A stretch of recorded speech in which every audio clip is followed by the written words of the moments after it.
Bem que a gente estava falando de tecnologia, né? Estávamos eu e o doutor Marcelo Cantarelli. A gente estava falando que a gente não consegue mais viver sem tecnologia. Da tecnologia dos telefones, que facilitam tanto a vida, a gente dizia há pouco, que agora tem uma determinada empresa que não precisa mais nem de cabo para você ligar o celular para o celular carregar. É por wireless. E na medicina, a tecnologia cada vez tem salvado mais pessoas, né? Avançou muito, né? Hoje a gente consegue tratar as doenças do coração, que na verdade as doenças do coração são as doenças que mais matam no mundo todo, né? 1/3 de todas as mortes do planeta Terra são por doenças cardiovasculares. 17,5 milhões de pessoas por ano, então muita gente. E a gente avançou muito tanto no diagnóstico, de você saber o que é a doença, tem, né? E no tratamento, né? E o que a gente vai falar hoje, que é o cateterismo cardíaco, é um método de você diagnosticar a doença do coração de uma maneira muito precisa dentro do coração e que a tecnologia evoluiu e que hoje é muito mais simples do que antigamente. Olha, antigamente nem tão distante assim, 30 anos, né? Isso. Com cateterismo já a realidade era completamente outra, né, doutor? É muito comum a gente encontrar o pessoal mais velho que tem medo do cateterismo, né? Porque uma vizinha morreu, outra sofria e tal. E um exame que demorava 1 hora, você tomava bastante contraste, os catéteres eram mais grossos, tinha que fazer um corte, normalmente no braço, para colocar o catéter e tudo. E esse primeiro cateterismo que foi feito para chegar nas artérias coronárias, né, que é o cateterismo mais feito, o primeiro foi em 1929. É interessante que esse que fez, o alemão Werner Frossmann, ele fez esse exame nele mesmo. Ele queria provar até então... Ele fez nele? Nele mesmo. Até então ninguém tinha conseguido chegar até o coração por intermédio de ver através de um raio-x. E ele cortou o braço, passou o catéter, chegou até o coração, bateu e ele provou que a gente conseguia chegar através de uma veia do braço, chegar no coração. Ele foi o pioneiro nisso. Depois, só mais para frente, lá em 1958, que foi feito o primeiro cateterismo que conseguiu se enxergar as coronárias, né? Antes disso, a gente enxergava válvulas e tudo mais. E a partir daí, a coisa evoluiu muito. Hoje, os aparelhos para você enxergar o coração, eles são digitais. Você praticamente vê como se estivesse com o coração à sua frente. Exato. Né? Então, a qualidade de imagem é muito boa. Você não precisa ficar injetando muito contraste para enxergar. Os catéteres, eles diminuíram, eles são mais fininhos. A gente vai mostrar que esse é o catéter que a gente usa para fazer o cateterismo, né? Ele é muito fininho. Então, ele é bem fininho. Olha isso, gente. Dentro dele, a gente vai injetar o contraste, a gente vai entrar no coração. E aqui a gente vai ver as artérias coronárias que são em vermelho, né? Esse catéter vai injetar o contraste aqui e a gente vai enxergar direitinho as artérias coronárias, né? E se tiver algum entupimento na coronária, a gente consegue desentupir na sequência do cateterismo, fazendo uma angioplastia coronária. A gente passa por dentro desse catéter um fiozinho bem fininho, que ele está aqui, não sei se o pessoal de casa vai enxergar. Gente, parece um fiozinho de cabelo, vai? Exatamente. Olha isso. Esse fiozinho, ele vai servir como se fosse um trilho.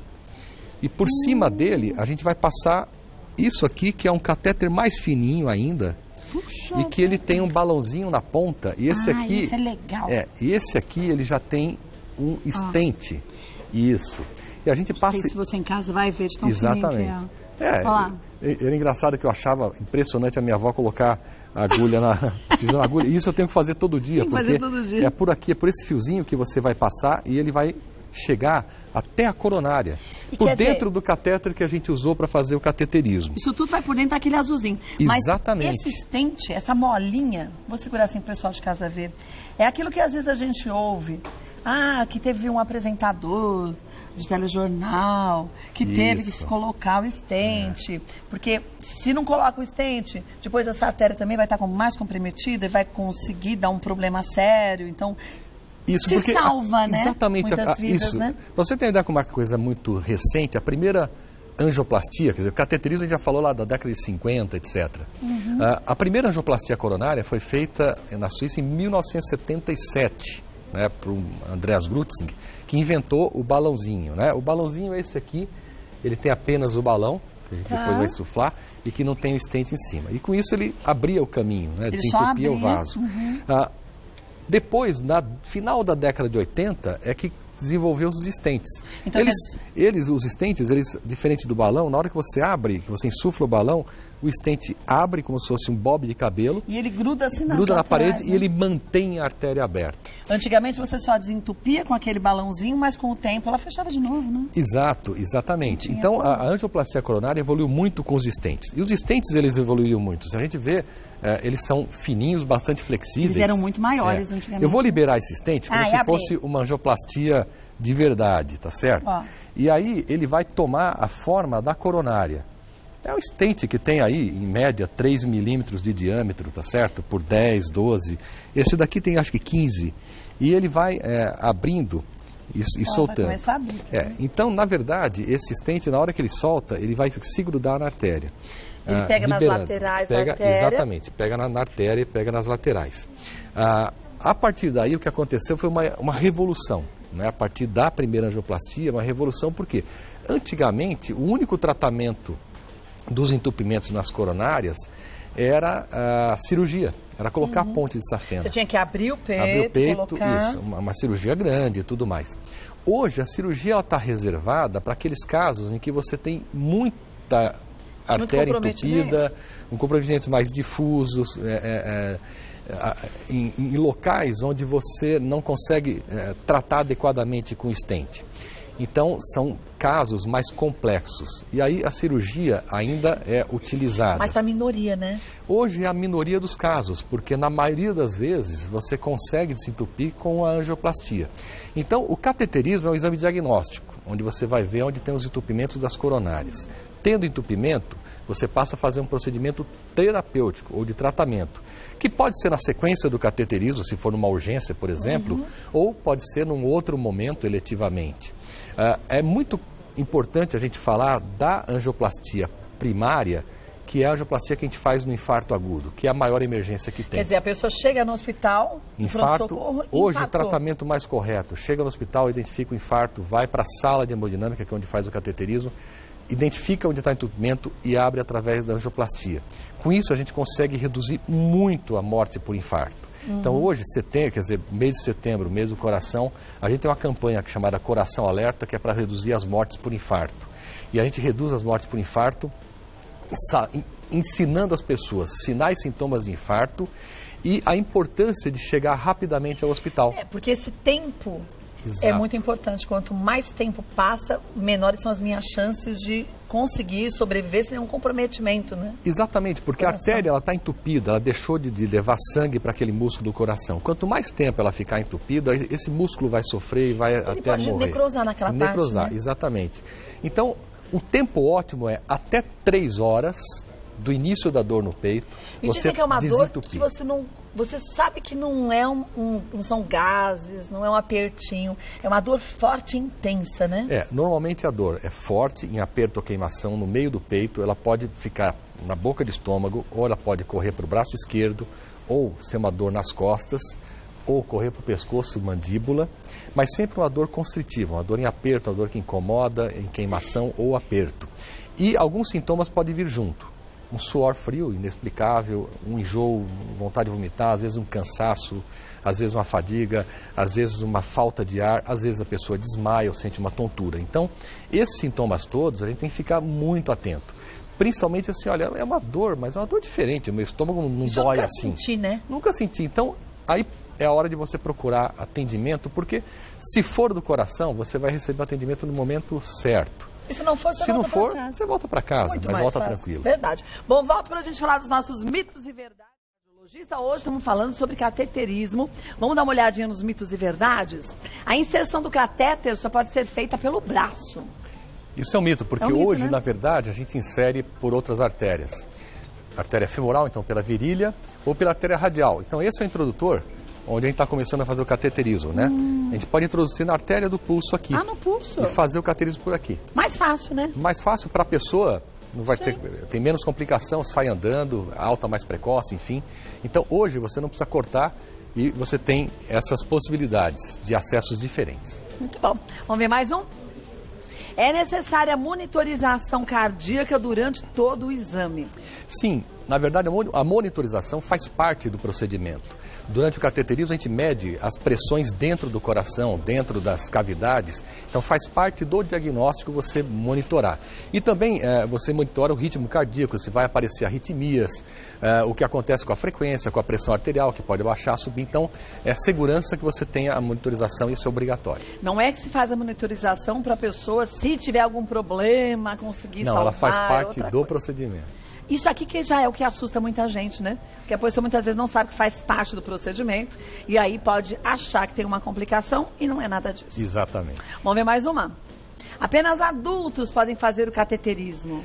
Não, isso é mito, porque na verdade o cateterismo é feito para diagnosticar doenças de adultos e de crianças. Inclusive, nas crianças, hoje o cateterismo ele é uma arma de tratamento. Então, alguns defeitos que a criança nasce no coração, buraquinhos que não se fecham no nascimento, eles podem ser fechados por próteses que a gente põe através de catéter.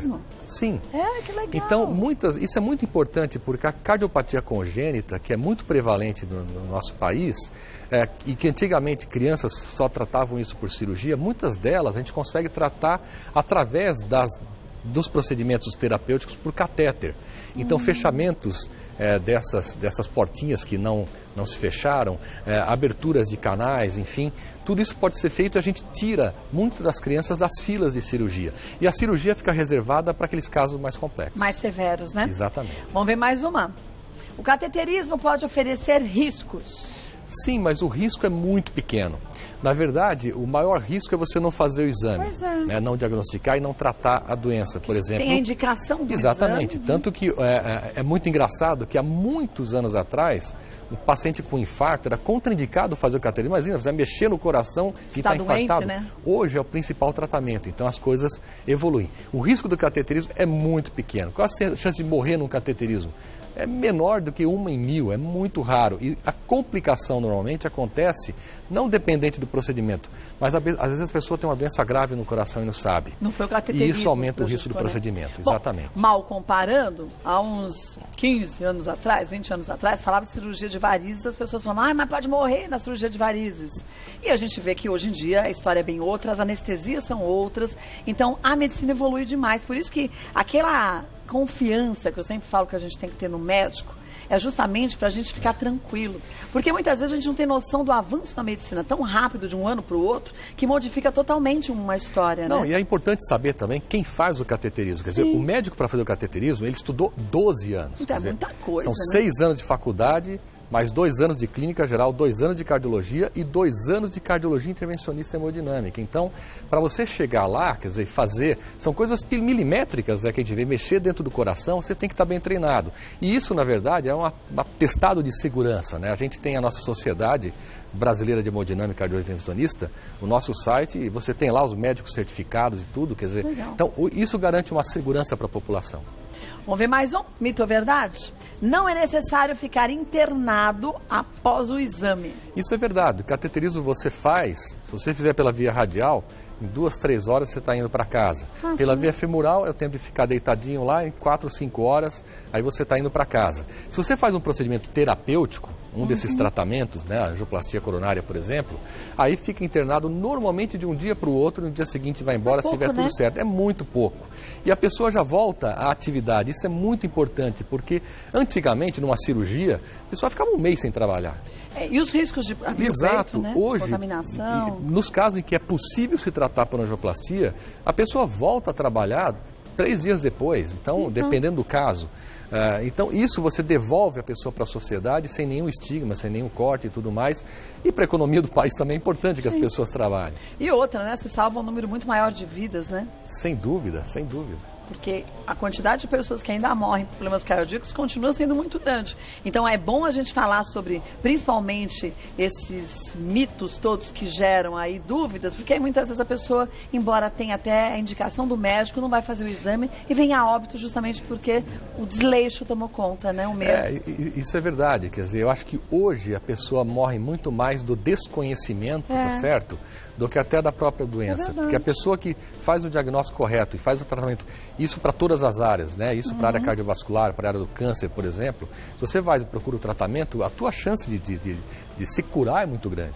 É verdade. Enquanto você ficar na ignorância, sem saber a informação correta, isso pode te matar mesmo, né? Por isso que esse espaço é importante. É ótimo, eu aprendo tanto. Chegaram, doutor? Vamos dar uma olhadinha? Ó, irmã, qual é o preparo necessário antes do procedimento? Pessoa com doença renal, precisa tomar algum cuidado diferente antes do cateterismo? Bom, normalmente o preparo é um jejum. 4 a 6 horas, 8 horas, dependendo se você vai receber uma sedação leve ou não.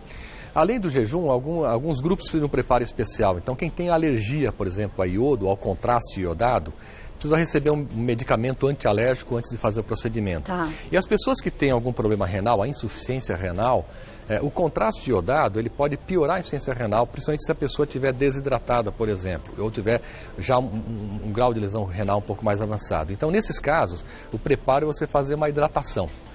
Tanto via oral quanto endovenosa, normalmente a pessoa vem antes do hospital, fica no sono um tempinho antes de fazer o procedimento, esse é diferente. Mas para as pessoas que não têm disfunção renal e também não têm alergia ao contraste, é praticamente só o jejum. O que é muito simples. O que é muito simples. Vamos ver mais um? Maria Aparecida, pacientes alérgicos ao contraste de iodo, tem alguma restrição ao exame?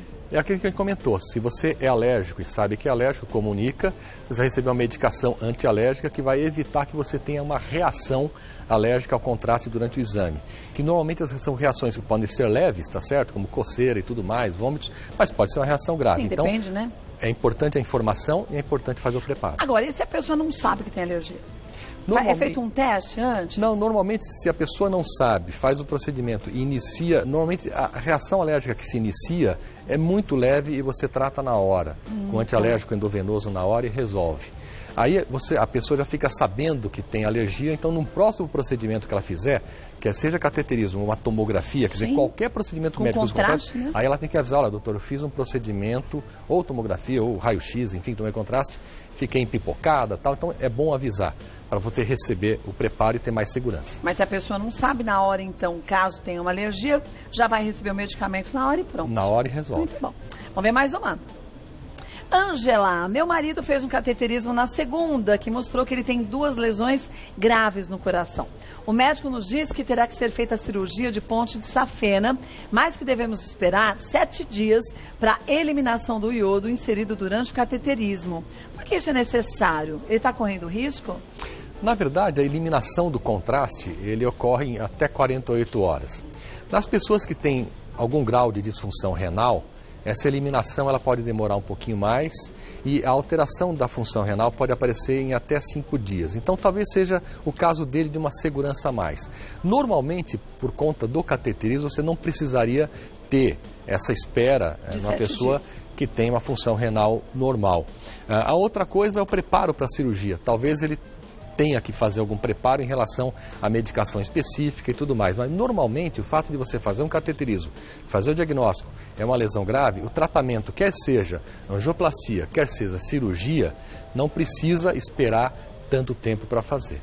E em relação ao ponte de safena também, a tecnologia modificou totalmente, né? Sim, nós estamos falando da cirurgia que abre o peito e tudo mais. Hoje você tem técnicas minimamente invasivas, onde você faz cortes menores. Pequenos, né? Não abre mais. Cirurgias por vídeo, em que você faz incisões menores, tanto na perna para tirar a safena, quanto no tórax. Então, a coisa realmente evoluiu. Então, hoje, vamos dizer assim, a tendência da medicina é ser cada vez menos invasiva. Fazendo um paralelo, uma cirurgia de vesícula, de pedra na vesícula, era um horror antigamente. Era um terror, é verdade. Era um corte, quase, né? Se fosse mulher, ela não ia usar biquíni nunca mais. É verdade. Hoje, você faz pela laparoscopia e faz e vai embora no dia seguinte. Eu não tenho nem mais a cicatriz. Então, é super tranquilo, é como se fosse uma lipoaspiração, a cicatriz de lipoaspiração. Então, essa evolução da medicina é muito bacana em todas as áreas. Então, Angela, só conversa com o médico e tira sempre as dúvidas com o médico. Não tem que ter vergonha, tá na frente do médico, pergunta. Eu levo tudo anotadinho. Se é alguma coisa que a gente não sabe, né, porque é alguma coisa, um imprevisto que aconteça, que parece ter sido o caso do teu marido, senta e pergunta tudo. É verdade. Exato, é isso aí. Porque assim, depois, a gente consegue fazer a parte da gente do jeito certo. Porque não adianta você ter um médico excelente, uma técnica fantástica, e chega em casa, a gente faz tudo errado. E a informação é tudo, hoje em dia. É verdade. Vamos para a última pergunta? Vamos ver de quem é? Da Giovana. Mulheres grávidas com problemas cardíacos podem fazer o cateterismo? Podem. O grande problema para a mulher grávida é a radiação, porque a gente enxerga o coração através da radiação ionizante, que é o raio-x. Mas, se houver a necessidade de fazer um procedimento em grávida, você tem a proteção do avental, tá certo? Você vai proteger a região onde está o nenê e vai tratar. Porque muitas das vezes o que acontece é que algumas doenças do coração, uma válvula que não abre direito, por exemplo, a estenose mitral, ou uma doença do músculo cardíaco, que é a miocardiopatia, ou até a doença de coronária, por exemplo, durante a gravidez, elas podem produzir sintomas que um cansaço intenso, por exemplo, que você vai ter que tratar antes de ela ir para uma cesárea ou um parto, por exemplo. Então, às vezes, você tem que realmente resolver esse problema. Isso é muito pouco frequente, mas quando precisar fazer, a gente faz com toda a proteção necessária. Então, quando há necessidade, tem que se fazer com proteção também para o bebê e para a mãe, né? Exatamente. Mas quando não há necessidade, pode se protelar para resolver depois, né? Sem dúvida. É o que normalmente a gente procura na maioria dos casos. Das vezes, né? Olha, vou agradecer mais uma vez a participação do Dr. Marcelo Cantarelli, grande cardiologista. Gente, nosso espaço aqui é de prestação de serviços, não é de diagnóstico. Isso a gente recebe no consultório. Mas o que a gente quer é que justamente você tenha a informação correta. Por isso que a gente traz os melhores profissionais da área da medicina aqui no Mulheres, para a gente se informar. Eu aprendo demais todos os dias, sei que você em casa também. Chegou no médico, pergunte, tire suas dúvidas e fique tranquila. Isso é essa é a maior beleza que a gente pode fazer. Ter segurança no médico, confiança. E só não esqueça, faça a sua parte, conte tudo que você toma, ingere, se usa algum medicamento, se faz uso de drogas, porque isso também pode influenciar de uma forma negativa em qualquer exame, não só no cateterismo, né? Não, sem dúvida. Eu acho que hoje o esclarecimento ele tem que ser bilateral. Tanto o médico tem que explicar tudo para o paciente, como a pessoa ela tem que não pode esconder. Tudo, né? Porque um detalhe, às vezes, que passa desapercebido, que a pessoa não dá importância a isso, é importante para o resultado do tratamento. Pode ser um complicador ali na frente, Exato. né? Doutor Marcelo, gente, é presidente da SBCI e Cardiologia Intervencionista. O site qual é que você falou para a gente poder ver? sbhci.org.br é o site da sociedade e coraçãoalerta.com.br é o site da nossa campanha Coração Alerta. Coraçãoalerta.com.br. Obrigada mais uma vez. Sempre um prazer tê-lo aqui, viu? Obrigada mesmo.